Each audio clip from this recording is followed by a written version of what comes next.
Hey guys, welcome to Tutorial Guru. Today I'll be learning how to log into Facebook account online on your computer, and now let's dive right in.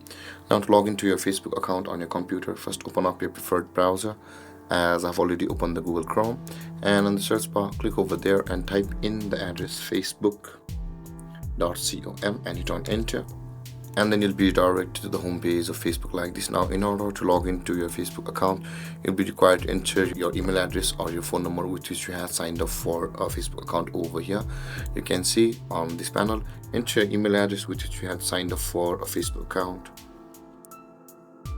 and after that enter your password guys, whichever may it be. But guys, if you've forgotten your password, you can already reset it from over here where it says forgot password. If you click on that button, you'll be taken to a procedure where you'll be able to reset your Facebook account's password.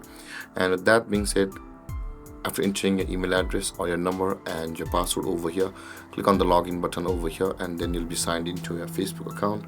And so guys, this is how to log into your Facebook account online on your computer. And if you have any confusions or questions regarding the topic, feel free to comment in the comment section below, and don't forget to like, subscribe and hit that bell icon for more videos. Thank you for watching guys. Peace.